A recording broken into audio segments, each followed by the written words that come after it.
comment communiquer avec un évitant ? Comment lui parler, s'adresser à lui pour que il s'apaise, il soit moins dans la fuite, qu'il se bloque pas et qu'il prenne confiance en fait en vous et dans la relation.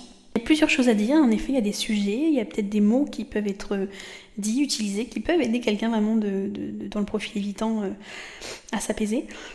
Alors attention, quand je dis évitant, c'est pas l'évitant craintif, c'est vraiment l'évitant dédaigneux. Le raccourci évitant, c'est très souvent utilisé pour parler de l'évitant dédaigneux.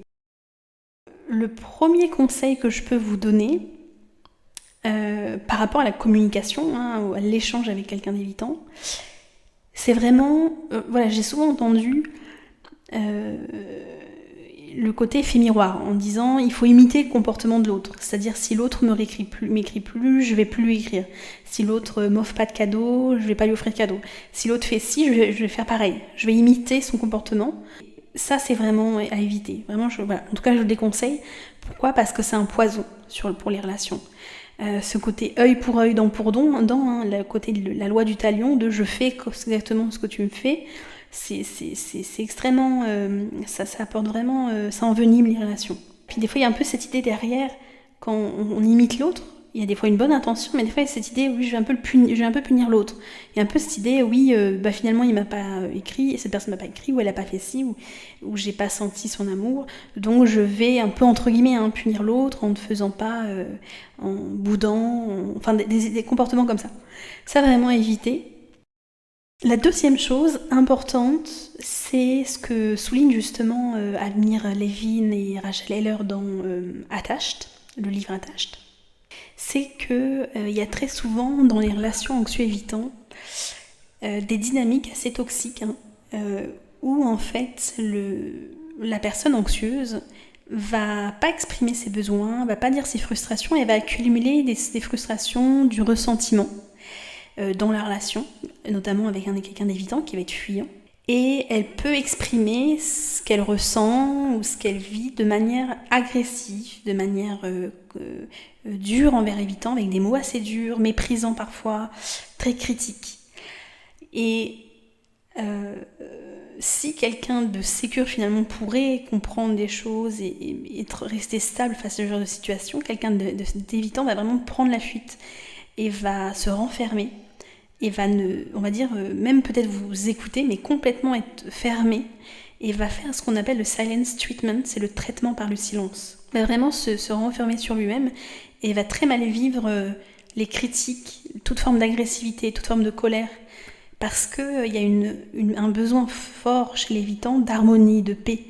Il a beaucoup de mal avec les conflits. D'accord, les conflits l'effraient, c'est effrayant pour quelqu'un d'évitant les conflits, parce qu'il n'a pas appris enfant, soit à gérer les conflits, soit c'était mal géré. Donc vraiment de ramener quelque chose de harmonieux. Vous pouvez bien sûr dire des choses, etc., mais trouver une manière de dire les choses assez harmonieuse, assez calme. Ça va beaucoup aider quelqu'un d'évitant à être beaucoup plus réceptif à ce que vous allez dire, que quelque chose qui est trop émotionnel, trop... En fait, c'est vraiment important dans la relation avec l'évitant, mais finalement avec toute relation, c'est de se dire, mais est-ce que moi je suis rassurant finalement ? Est-ce que je respecte l'autre ? Est-ce que j'ai l'attitude que j'aimerais que l'autre ait ? Parce que souvent on veut que l'autre soit aimant, soit compréhensif, soit doux, soit prévenant, mais c'est vraiment, il s'agit aussi de se demander, mais est-ce que moi je le suis ? Est-ce que moi je sécurise l'autre aussi ? Ou est-ce que dans ma façon d'être, une fois je suis gentil, une autre fois je suis piquant, une autre fois je... Vous voyez, tout ce flou, toute cette... ces moments peut-être d'explosion, ces moments, ça va créer vraiment un manque de confiance. Ça va vraiment pas favoriser le fait que quelqu'un d'évitant, ou même au final quelqu'un d'autre, mais surtout quelqu'un d'évitant qui est assez... qui a assez, pas beaucoup de peur aussi dans l'intimité, ça va créer une instabilité en fait. Et c'est vrai que quelqu'un d'évitant aime bien qu'il y ait une stabilité, qu'il y ait quelque chose de stable, qu'il y ait en face quelqu'un d'assez sûr en fait, sur qui on peut compter. Et très souvent, si vous incarnez ça, cette présence rassurante, cette présence compréhensive, cette présence sécurisante, ça va influencer le comportement de quelqu'un évitant. Forcément, ça va avoir une influence. Ça ne veut pas dire qu'il va changer du tout au tout, mais ça va... vous voyez, on est aussi un des modèles pour les autres. Les relations qu'on a, on influence les autres sans s'en rendre compte, sur notre façon d'être, notre façon de parler, notre façon de... Ça influence le comportement des autres. Donc si vous prenez ce pli de je veux être quelqu'un de confiance, pour l'évitant ou quelqu'un d'autre, mais même dans mes relations de manière générale, ça va vraiment avoir un impact positif. Donc c'est vraiment votre attitude aussi qui va définir comment la relation se déroule. Donc ça, c'est très important, ce calme. Donc dans ce calme, on rappelle, l'évitant, c'est quelqu'un qui a appris enfant à vraiment être dans le rationnel, dans la logique. Il s'est vraiment identifié à ses pensées, à son mode de pensée, et vraiment déconnecté de ses émotions. Donc c'est vraiment ce qui privilégie. Donc si vous voulez lui communiquer quelque chose, ça va être vraiment d'aller plutôt dans le côté rationnel des choses, d'expliquer, de donner des explications un peu mathématiques, hein. A plus B, j'observe que, oui, des choses, j'observe que, donc, alors... et ça va vraiment lui parler parce qu'il a du mal avec les émotions. C'est pas son canal, c'est pas par quoi il communique, c'est vraiment l'esprit, la pensée, un peu intellectualiser les choses. Ça va être mieux reçu. Donc quand vous voulez communiquer quelque chose à l'évitant, de poser les choses et de les amener de manière très logique. Ensuite, ce qui peut vraiment aider, là on va parler un peu des mots, des choses qui peuvent favoriser le rapprochement de l'évitant, c'est d'utiliser des termes, d'accord? C'est ce que j'appelle prévenir les blessures à l'avance. C'est-à-dire que l'évitant, comme la personne anxieuse ou d'autres, ont des filtres, il y a des peurs qu'on a. Il a des peurs, d'accord? Il y a des choses ou des inquiétudes, des choses qui le peuvent vraiment pas dans une relation, qui sont cette peur d'être envahi, donc cette peur qu'on lui mette la pression, qu'il y ait trop d'attentes, qu'on l'envahisse en fait. Donc ça va être de prévenir ces interprétations. C'est-à-dire que dans vos messages, dans ce que vous allez dire, si vous lui communiquez quelque chose, ça va être d'utiliser des mots comme « il n'y a pas de pression à avoir »,« je ne t'impose rien »,« il n'y a pas d'obligation ». D'accord ? Quand vous utilisez ce genre de phrase, ça permet vraiment, dans ce que vous dites, bien sûr de manière subtile, etc., il ne s'agit pas il s'agit de l'intégrer dans ce que vous dites, ce genre de phrase va vraiment désamorcer les interprétations que peut avoir quelqu'un d'évitant sur ce que vous dites. Ou aussi ça peut être, mais tu sais, il n'y a aucune critique dans ce que je vais te dire, c'est vraiment je te partage mon ressenti, je te partage ce que je comprends, ce que je ressens, et voilà, il n'y a aucune critique. Ça oui c'est important, parce que l'évitant aussi a beaucoup l'impression souvent qu'on va le critiquer, il est très susceptible à ça, on va par exemple l'humilier, parce qu'il a peut-être vécu ce genre de situation enfant, mais peut-être une humiliation ou une critique. Par exemple, j'ai quelqu'un qui m'avait dit par mail, qui parlait d'une situation avec quelqu'un d'évitant qui revenait et partait, des allers-retours, et me demandait mais comment finalement faire pour lui faire comprendre ses mécanismes de comportement et être ferme sans le faire fuir. Je trouve que c'est une très belle question, très bonne question. Alors moi je vais vous lire le message que j'aurais mis à quelqu'un d'évitant, où on va retrouver justement ce que je vous disais, ces idées de prévenir les interprétations négatives. Alors voilà ce que j'aurais mis. Alors c'est peut-être un peu long pour vraiment qu'il y ait de tout, ça peut être plus court aussi, mais c'est un peu l'idée. Voilà, vous ayez l'esprit de ce qu'on peut mettre à quelqu'un d'évitant dans ce genre de situation. Je voulais juste partager ce que je ressens. J'apprécie vraiment nos moments ensemble et le lien qu'on a, et je comprends que tu aies besoin parfois de ton espace. En même temps, quand tu te retires sans prévenir, je me sens un peu inquiète et ça me fait douter de notre relation. J'aimerais qu'on puisse être clairs l'un avec l'autre sur ce qu'on accepte et ce dont on a besoin, tout en respectant nos moments de liberté. Je tiens à préciser que je ne t'impose rien et qu'il n'y a aucune pression à avoir. Mon but, c'est vraiment juste qu'on continue à profiter de nos moments ensemble de manière sereine, saine, pour nous deux. Vous voyez, c'est aimant, c'est bienveillant, ça prend en compte ses besoins à lui, d'accord, les besoins d'évitant, d'espace, de cette peur de la pression, cette peur qu'on lui impose un rythme, etc. Tout en vous prenant en compte. Vous voyez, ça prend en compte ce besoin. Oui, moi j'ai besoin que ce soit clair, j'ai quand même besoin que ce soit pas tout le temps ces allers-retours. Voilà, il faut vivre ce que vous avez envie de vivre dans la relation avec quelqu'un d'évitant ou autre, mais tout en restant aimant en fait, bienveillant, et ça va vraiment favoriser le fait que quelqu'un d'évitant reçoive ce que vous lui dites. Ça va être beaucoup plus réceptif à ce que vous lui dites. Un autre conseil, ça peut être aussi de se prévoir un moment dans la semaine, c'est-à-dire de se donner rendez-vous.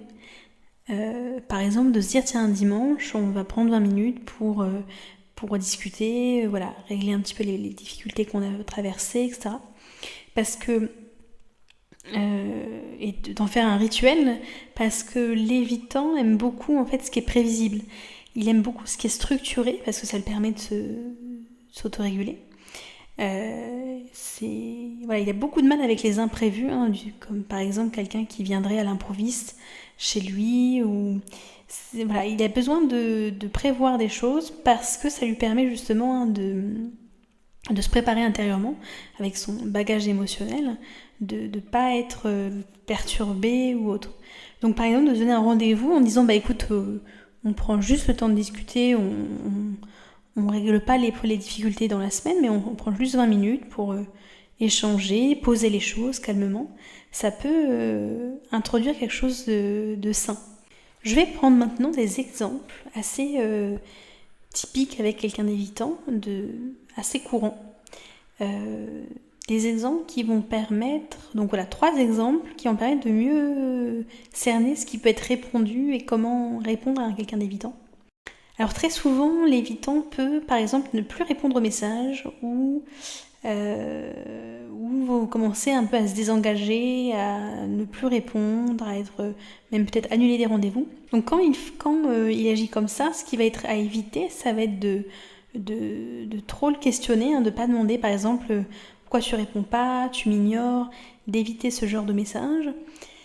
D'éviter des ultimatums, si tu continues comme ça, je pars, réponds-moi sinon c'est fini, des choses comme ça, des ultimatums. On en est où? Ça peut être assez... les évitants détestent ces ultimatums. Ça peut être d'éviter aussi les reproches, hein, de dire tu ne tiens pas à moi, tu me manques de respect. Ce qui va être bien de faire, c'est de mettre un message court, clair, bienveillant, voilà, qui est sans pression, mais qui maintient la connexion et le lien. Ça peut être par exemple de mettre quelque chose comme « J'espère que tu vas bien, je vois que tu as besoin d'espace et je respecte ça.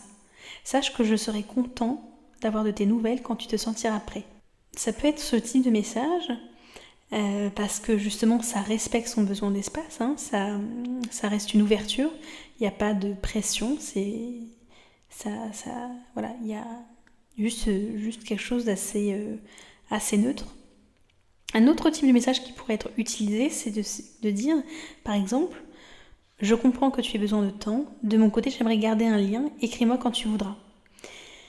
Encore une fois, là ça respecte ses besoins à lui, et en même temps il y a cette ouverture de dire on peut prendre le temps de se réécrire, de conserver le lien. Donc c'est encore très bienveillant et c'est court, donc c'est pas non plus entre guillemets envahissant pour l'évitant. Ça peut être aussi de mettre par exemple je pense à toi, pas besoin de répondre tout de suite, juste pour que tu saches que je suis là. Situation numéro 2. Une situation aussi assez fréquente avec quelqu'un d'évitant, c'est le besoin de prendre de la distance après un moment d'intimité, où cette personne finalement va fuir, va prendre la fuite, puisque c'est beaucoup, hein, on le sait que l'intimité, surtout émotionnelle plus que physique, effraie les personnes évitantes, donc ils vont un peu prendre la fuite après des moments intenses, émotionnellement notamment.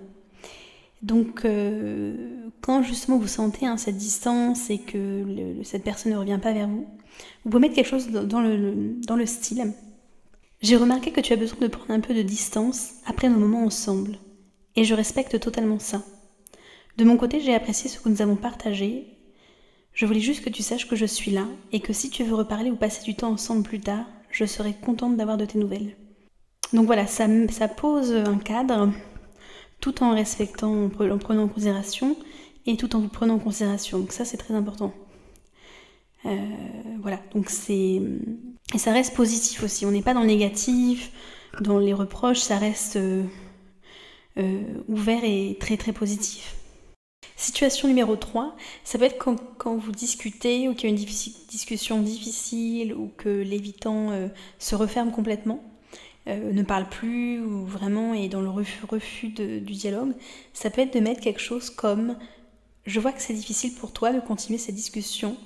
On peut faire une pause et en reparler plus tard quand tu te sentiras prêt. » Vous voyez, ça laisse la possibilité aussi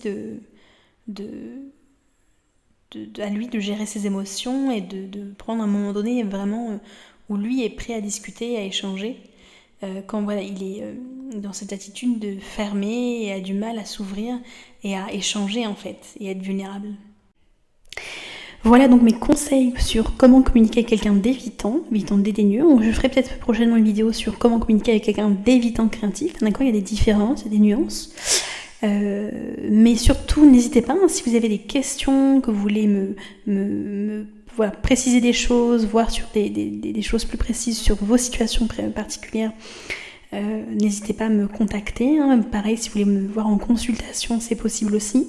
Toutes mes informations sont dans la description. N'hésitez pas à liker, partager, vous abonner. À très vite dans une prochaine vidéo.